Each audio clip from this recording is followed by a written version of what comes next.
No último dia 5 de julho, o cinema, mas não apenas o cinema, o mundo das artes perdia Richard Donner. A passagem de Donner ocorreu em um momento que se vislumbrava simplesmente sensacional. Um momento em que ele ensaiava, planejava o seu retorno às telas para aquele que seria o seu último filme, o 5º capítulo da trilogia Máquina Mortífera. Um momento que infelizmente não vai mais acontecer. Mas não é sobre a morte de Donner que viemos falar aqui hoje. Hoje nós viemos falar sobre sua vida e principalmente sobre o seu legado. Então, vamos lá.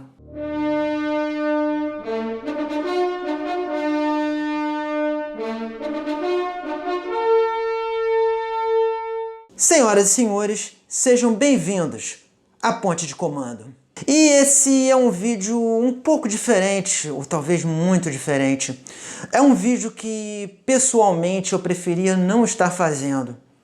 Mas, diante da ausência de reconhecimento dos canais de YouTube, pelo menos aqui no Brasil, a respeito da passagem do grande Richard Donner, eu me senti obrigado a fazer esse vídeo.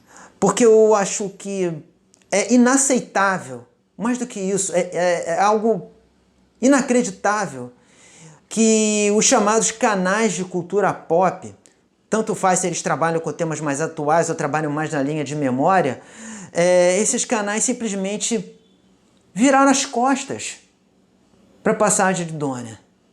E ele é um cara que é fundamental, não apenas para a história do cinema, mas em especial, lógico, para esse mundinho da cultura pop, ou geek, ou nerd, chame como você quiser, a nomenclatura para mim não tem a menor importância. Então, vamos aqui bater um papo sobre Donner, né? E prestar a devida homenagem que ele merece. O começo da carreira de Richard Donner no cinema, o primeiro longa-metragem que ele dirigiu, foi Avião Foguete X-15. É a história sobre um avião verdadeiro que existiu, um avião experimental norte-americano que atingiu a borda do espaço exterior. Esse filme foi protagonizado por Charles Bronson e fez um razoável sucesso na época. Então pode-se dizer que a chegada de Richard Donner no cinema foi uma chegada com o pé direito. Porém, fazendo o caminho contrário de todos os profissionais de cinema da época, tanto faz se fossem diretores ou fossem atores, Donner foi para televisão. E sim, na época existia um ranço danado do pessoal de cinema com televisão, que segundo eles estariam roubando as bilheterias do cinema e etc, etc, etc. Mal eles sabiam dos serviços de stream. E Donner rumou para a televisão. E por que eu estou explicando isso para vocês? Porque eu acredito muito que foi na televisão que Donner se transformou num diretor tão bom. Foi na televisão que ele teve a sua verdadeira escola, a sua verdadeira universidade, que ele se transformou num diretor tão versátil. Donner dirigiu os mais diversos seriados. Dirigiu Além da Imaginação, dirigiu Kojak, dirigiu Agente 86 e, por incrível que pareça, ele foi a principal cabeça pensante por detrás de Banana Splits Our Adventure. Você que é mais velhinho com certeza se lembra, mas você que é mais novo talvez não saiba, esse foi um programa com pessoal fantasiado de bicho, né, com bonecos, que foi produzido pelos estúdios Hanna-Barbera. E ele foi a principal cabeça pensante por trás de Banana Split, imprimindo em Banana Split um humor que anos depois você vai ver muito refletido em filmes como Os Goonies ou até mesmo na trilogia Máquina Mortífera. Não que Donner tenha ficado absolutamente afastado do cinema nessa época, ele chegou a dirigir alguns outros filmes, mas foram filmes menores dentro da sua filmografia, até que ele foi convidado para dirigir A Profecia. E o trabalho de Donner em A Profecia é algo tão relevante, mas tão relevante, que eu costumo dizer o seguinte: Donner compõe com A Profecia a trindade ou o triunvirato dos filmes de terror, dos grandes filmes de terror dos anos 70, junto com O Bebê de Rosemary e O Exorcista. E foi a profecia, com certeza, que botou Richard Donner no caminho do maior super-herói de todos os tempos. Exatamente, Superman. Superman não foi apenas um capítulo à parte na história, na carreira de Richard Donner. Superman é um capítulo à parte até hoje na história do cinema. Não importa se você que está assistindo esse vídeo prefira a Marvel ou a DC.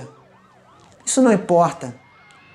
Pois a base, a cartilha dos filmes de super-herói, como nós dissemos lá naquele primeiro vídeo, que aliás é o primeiro vídeo aqui do canal, ela foi a base de tudo. Donner criou um caminho, um passo a passo de como se fazer um grande filme de super-herói. Esse passo a passo que foi seguido à risca por gente como Christopher Nolan, como Patty Jenkins, como Sam Raimi. Inclusive Sam Raimi, que no primeiro filme da sua trilogia do Homem-Aranha, tem uma cena que ele faz uma homenagem descarada a Richard Donner.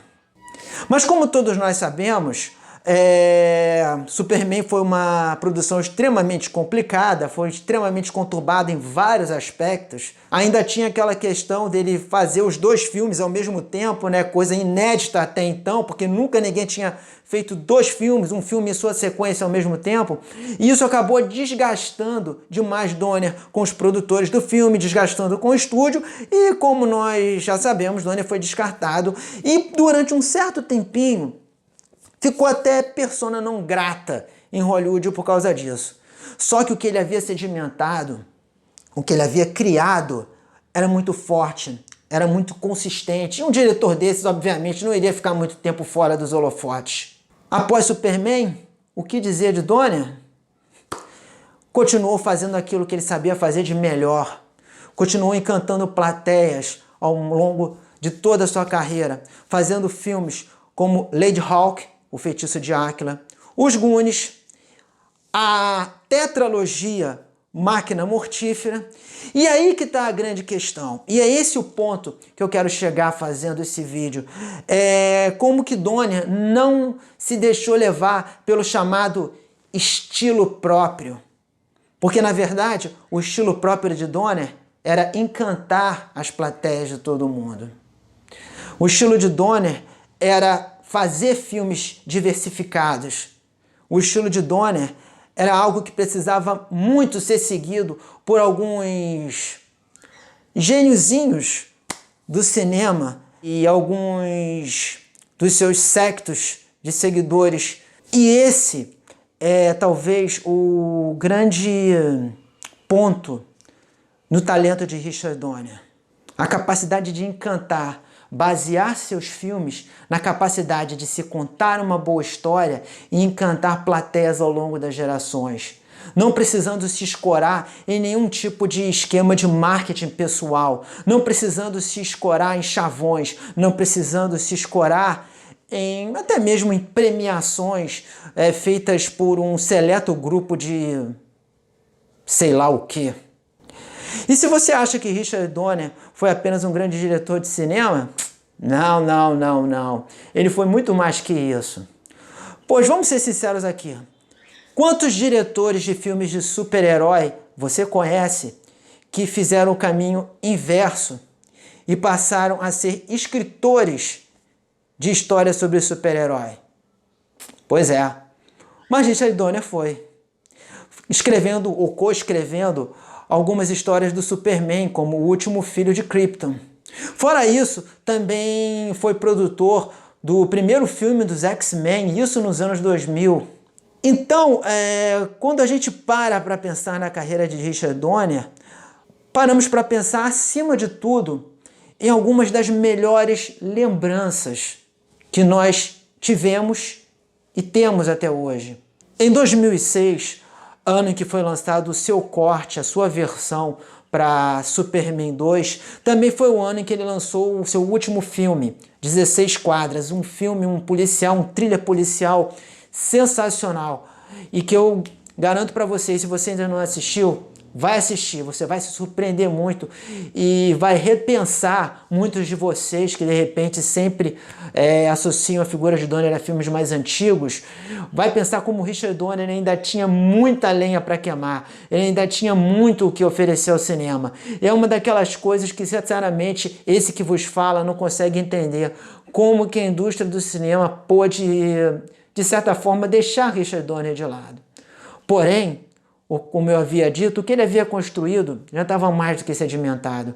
E em 2017 foi a sua última aparição pública, na qual vários atores se uniram numa cerimônia para homenagear ele. Uma cerimônia que, aliás, conseguiu juntar no mesmo palco Geoff Johns, o chefão da DC na época, e o Kevin Feige,